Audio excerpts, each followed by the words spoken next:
What's going on, everyone? Welcome to G-Ball Vision. Today we have several new budget knives to check out, and while we're getting started, let us know down in the comments what your EDC is today.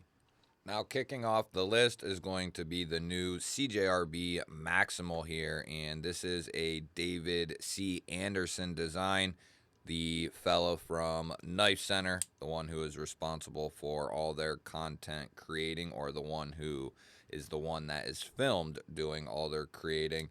He has a couple of designs out there, a fixed blade, and now he has this folder here with CJRB, and it's going to be coming in RPM 9. They have a couple different variations with micarta, G10, and very neutral design, I would say. We have a simple drop point blade here, dual thumb studs for the deployment, and the studs are done very nicely. We are looking at CJRB's crossbar lock here. Looks like they did a great job on the sharpening choil. We have contoured scales here, which is going to be more comfortable in the hand. This isn't a large knife. We are going to be doing a in-depth video on just this knife here in the next couple of days. We also have a deep carry clip, and it is going to be reversible. We have a lanyard hole here, and the action is going to be very solid off their crossbar lock. They do a great job with it. They protrude out of there very nicely. The crossbar lock does, so it's easy to get to and disengage. The spring strength is very, very good. That's exactly what we want to see, that kind of resistance and that pull back down. That is what's going to give us that very solid action. Now, they also have a red G10 variant, and this one looks mighty good as well. We got that nice bright cherry kind of red G10 contoured again. We're looking at another stonewash blade. I don't know if these are the only two variations, but I'm sure there will be others to come in the future. And the Maximal here, I think this is the first design that he has done with CJRB. I know he has a couple of fixed blades out there, but I think this is his first folder. I would definitely say this is a safe design, a very neutral, safe design, but this is going to work for a lot of people out there.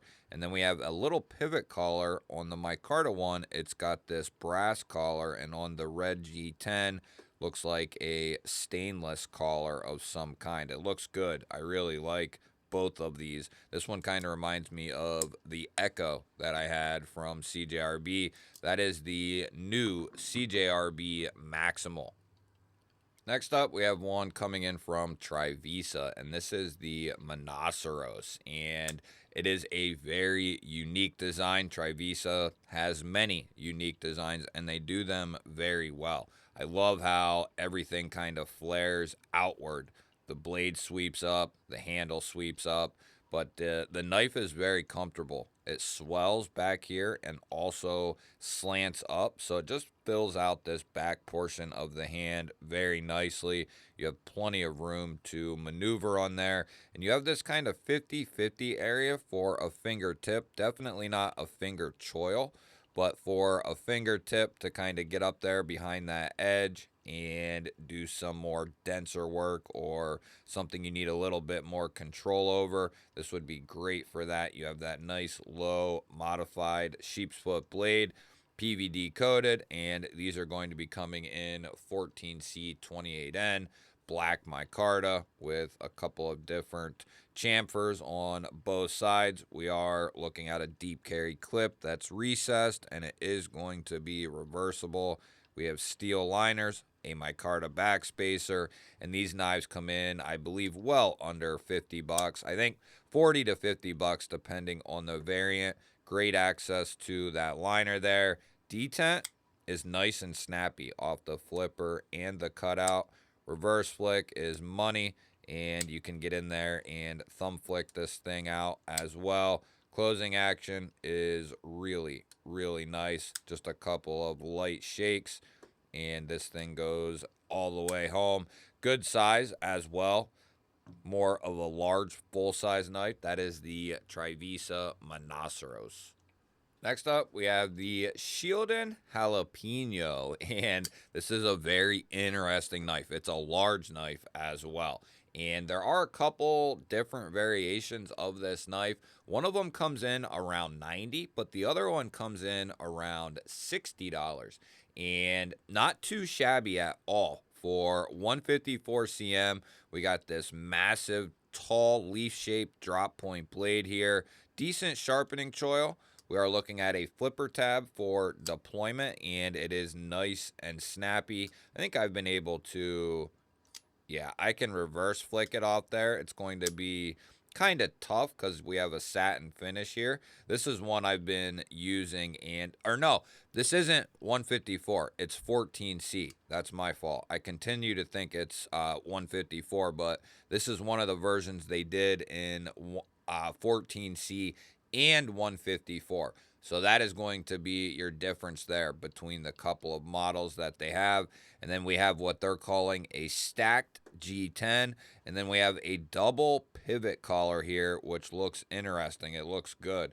We have steel liners, open construction, a lower mounted clip here, and we have jimping all along the bottom.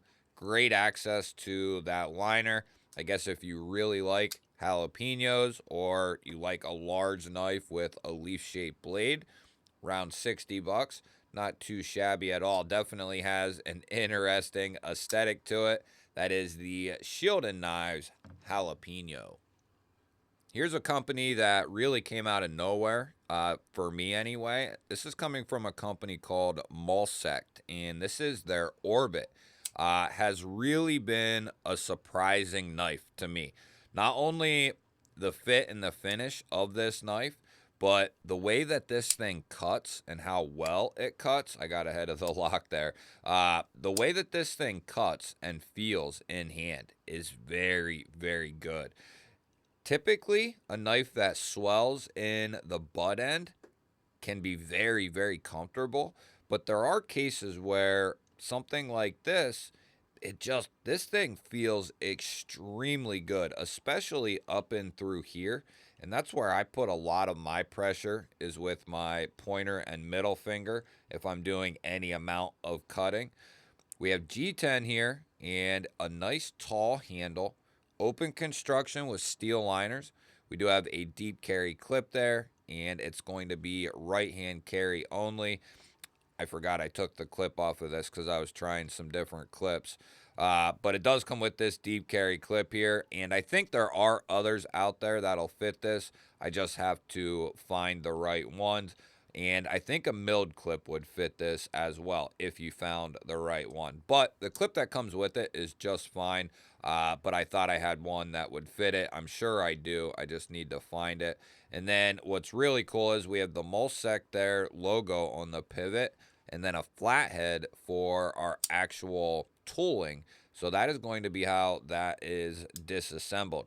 We are looking at a front flipper for deployment, and this is one of the best front flippers in the budget range and even higher that I've felt. The jimping is so well done here, and the way the front flipper is done, it's really well designed. It stays nice and high in accordance with the top of the knife, and then combine that with a really nice detent.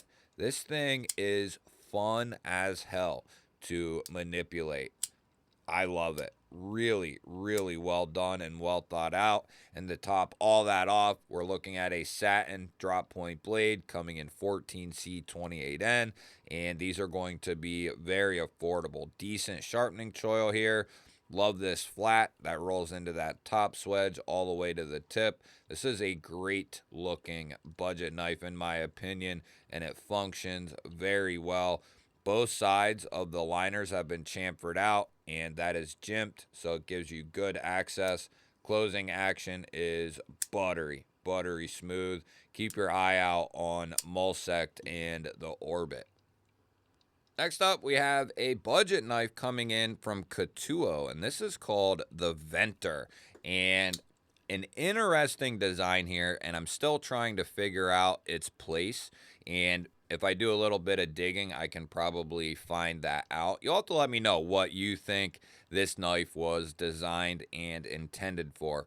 My interpretation is this is kind of a pack knife or a pouch knife, something where you're going to store this in a place where you don't need to have a clip. You're basically going to store it, get it out, use it, and put it back into that storage spot. So to me, this fits in like a pack or a pouch, and I think it would do that very well. We're looking at this crazy, very low tipped Tanto style blade. It has their blasted finish. We're looking at 14C. We have this large cutout here for deployment, and it is snappy as all hell. You can thumb flick it, reverse flick it. This is an actual button liner lock here, so you can see there the button is actually responsible for moving that liner over. You can still get in there and disengage it via the liner if you want, but it's not made to do that. But like I said, you can do it, no problem. They have a couple different variations. They have this textured orange G10 variant, and then they also have a black one, and I'm not sure if they have other ones as well. And then we have this large lanyard hole down here. And, assuming you drop this in your pocket as a pocket dropper, having a lanyard on here would be a great move. This knife is very comfortable for what it is and would be a great utility EDC backup style knife. And it's an interesting design. Some people will not like it because it don't have a pocket clip. Completely understand. But for the people who maybe are looking for that pack knife, a reliable pack knife that you can put in your bag of some kind, whether it's a get home bag, bug out bag, just a daily EDC bag in case you forget your knife type of a deal, you have this in your pack. You're going to be getting great materials, a great company behind the knife in Ketuo, some of the best in the business in my opinion, and these are going to come in at a great price. I think these are right around $60, and that is awesome to get yourself a Ketuo knife. You guys will have to let me know, what was your favorite knife from today's video? Is it the Venter here? Is it one of the Maximal knives? Was it the Monoceros or maybe the Orbit? Or do you just gotta have that jalapeno? If you're all wondering, this is from a company called Flextail. I featured quite a few of their different products, and they are on my radar. They have some awesome stuff, and this is really sealing the deal. It's a 3-in-1 lantern, battery bank, and humidifier. It's got that old school look with the grate around it and a couple of different features. I will have this in one of the upcoming Gear and Gadget episodes, so if you want a closer look, you can check that video out. Otherwise, I'll have all this stuff linked down below. If you find something interesting, it'll be easy to find down there in the description. I love hearing from you guys. Don't forget to hit the thumbs up button. That helps push the video out there to more people. If you're new to the channel here and you enjoy this type of content, you're in the right place. I release daily videos just like this, so make sure you're subscribed. I'll put a couple of new videos up on your screen that YouTube is recommending you go check out right now. Have yourself an awesome day. Thank you all again for watching. I'll catch you on the next one.